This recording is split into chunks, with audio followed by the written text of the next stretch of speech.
धन धन सतगुरु तेरा ही आसरा। हर वर्ष की तरह परम पूजनीय बेपरवाह मस्ताना जी महाराज के पावन जन्म माह के भंडारे की तैयारी शुरू हो चुकी थी। रंग रोगन व सफाई में सभी सत ब्रह्मचारी सेवादार दिन रात एक किए हुए थे। भंडारे की खुशी में सेवादारों को जो प्रेम निशानियाँ पूजनीय परम पिताजी बांटते उसकी तैयारियां कर ली गई।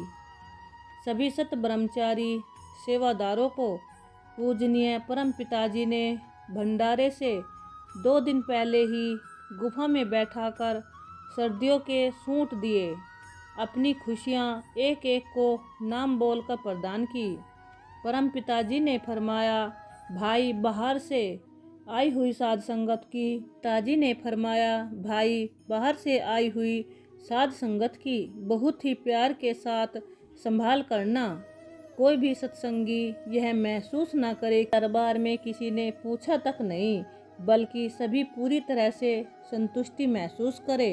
परम पिताजी मजलिस में सभी सत ब्रह्मचारियों को फरमाते कि बेटा, हम तुम्हें महंगे से महंगे कपड़े पहना सकते हैं, लेकिन बेटा फिर मन सेवा में बाधा उत्पन्न कर देता है और सोचता है कि मेरे तो कपड़े पर दाग लग जाएगा, इसीलिए ऐसा नहीं करते। अपने आश्रम में किसी भी वस्तु की कमी नहीं है, चाहे तो तुम्हें सोने से मट दे। शहंशाह मस्ताना जी के अखुट भंडारे हैं, कभी कम पड़ने वाले नहीं। मालिक के प्रेम, नम्रता, दीनता, विश्वास के जो गहने हैं वह कभी खराब नहीं होते, बल्कि इंसान को हमेशा उन्नति की तरफ अग्रसर रखते हैं। दीनता, नम्रता, क्षमा का गुण धारण करें, जुबान पर मिठास हो। इन गुणों को अपनाने से रूह रूपी स्त्री अपने पति रूपी परमात्मा को पा सकती है। इस प्रकार नवंबर माह का भंडारा खूब धूमधाम से मनाया। सारी साध संगत शहंशाह के शहंशाह परम पिताजी से अत्यधिक खुशियाँ और प्यार लेकर वापिस अपने घरों को लौट गई। गांव हंडिया, जिला बरनाला में सत्संग था। सत्संग समाप्ति के बाद परम पिताजी ने फरमाया, भाई क्यों ना रात को गांजा धनौला में सत्संग कर दे। इतना कहकर सेवादारों से कहने लगे, जाओ सत्संग की व्यवस्था करो। वे सेवादार गांव के 5-7 प्रेमियों को लेकर गांव गांजा धनौला पहुंच गए। सेवादारों ने गांव में लोगों से बात की, वे सभी खुशी से झूमने लगे। फिर सारी तैयारी सेवादारों ने अपनी देख रेख में करवाई। वहां जिस घर में परम पिताजी का विश्राम स्थल था, उस घर के सदस्यों की खुशी का ठिकाना नहीं था। अपने सतगुरु के दर्शन करके परिवारजन नाचने लगे। उस गांव में एक कब्र थी, उसके बारे में प्रचलित था कि इस कब्र को नापने पर कभी भी इसका एक जैसा नाप नहीं आता। वह कब्र गांव के बाहर थी। गांव वालों की इच्छा थी कि जो संत आए हुए हैं इनसे ही कब्र के बारे में पूछा जाए।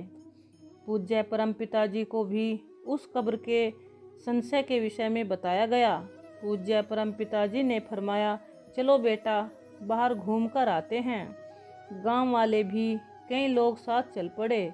पूज्य परम पिताजी चलते चलते एक जगह रुक गए। वहीं नज़दीक ही वृक्षों का एक झुंड था। पिताजी ने फरमाया, बेटा इधर चलते हैं। पूज्य परम पिताजी उसी कब्र के पास चले गए। वहां मौजूद लोगों से पिताजी ने पूछा, बेटा ये क्या है?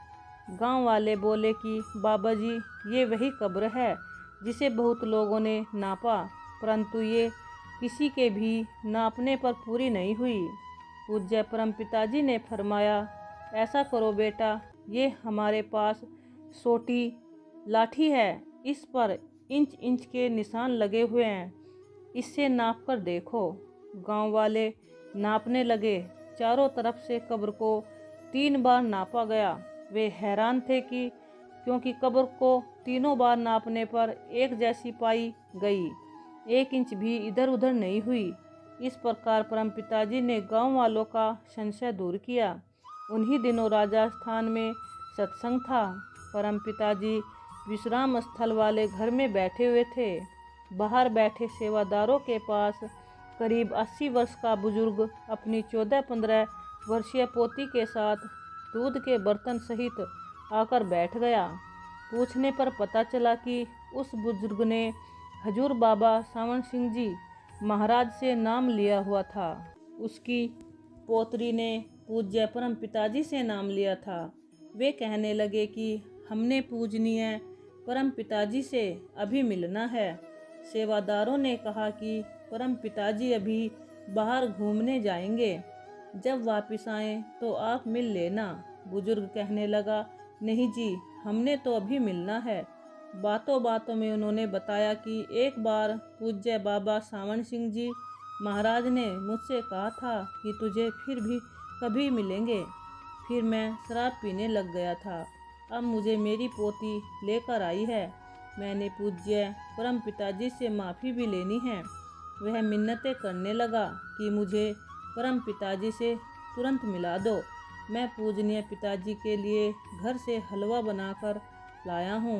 इतने में पूज्य सतगुरु जी ने एक सेवादार को अंदर बुलाया और पूछने लगे, क्या बात है? उस सेवादार ने सारी बात बता दी। परम पिताजी ने फरमाया, उन्हें अंदर भेज दो।